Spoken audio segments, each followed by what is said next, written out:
అనంతపురం జిల్లా కళ్యాణదుర్గం పట్టణంలోని ప్రజా వేదికలో సర్వేపల్లి రాధాకృష్ణన్ జయంతిని ఎమ్మెల్యే అమిలినేని సురేంద్రబాబు ఘనంగా నిర్వహించారు.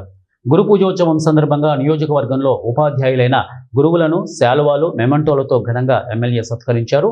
అనంతరం గురువులకు పాదాభివందనం చేసి గురువుల ఆశీర్వాదం పొందారు. ఎమ్మెల్యేకు ఉపాధ్యాయులు కృతజ్ఞతలు తెలిపారు. నియోజకవర్గ ఉపాధ్యాయులకు ఎమ్మెల్యే ఉపాధ్యాయ భవనం నిర్మిస్తామని గురువులకు తీపి కబురు చెప్పారు. ఎమ్మెల్యేను ఉపాధ్యాయులు అభినందించారు. ఈ సందర్భంగా ఎమ్మెల్యే మాట్లాడుతూ గత వైసీపీ ప్రభుత్వంలో బోధించే గురువులకు టార్గెట్లు పెట్టి పనులు చేయించారని దుయ్యబట్టారు. తల్లిదండ్రులు తర్వాత విద్యార్థులను తీర్చిదిద్ది ఉన్నత శిఖరాలను అధిరోహించడంలో గురువులు ముఖ్య పాత్ర పోషిస్తారని గుర్తు చేసుకున్నారని అన్నారు.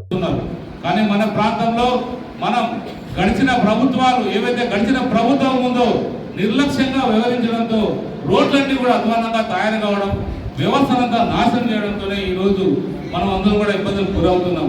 ఏదేమైనా కూడా నాకు శక్తికి మించి ఈ ప్రాంతం, మన ప్రాంతం కోసం, కళ్యాణదుర్గం ప్రాంతం కోసం నేను కృషి చేస్తాను తప్ప ఏ ఒక్క రోజు కూడా ఖాళీ ఉండకుండా ప్రజల కోసం కష్టపడుతూ, అలాగే ఉపాధ్యాయులు ఏదైతే ఉన్నారో మీకు ఎప్పుడు కూడా తోడుగా ఉంటా.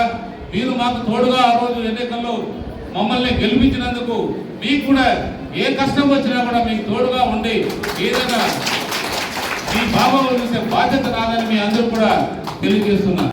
ఈరోజు నవోదయ స్కూల్ మన ప్రాంతానికి వచ్చిందంటే ఖచ్చితంగా మన చంద్రబాబు నాయుడు గారి గురించి, నారా లోకేష్ బాబు కృషి వల్లనే మన కళ్యాణదుర్గం ప్రాంతానికి నవోదయ స్కూల్ రావడం జరిగింది.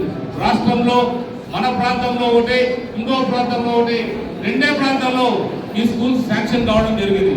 ఈ నవోదయ స్కూల్ సంబంధించి ల్యాండ్ కూడా మనం ఫైనలైజ్ చేశాం. త్వరలో కూడా ప్రారంభాలు కాబోతున్నాయి. మనం ఈరోజు ఏదైతే మనం ఈ జయంతి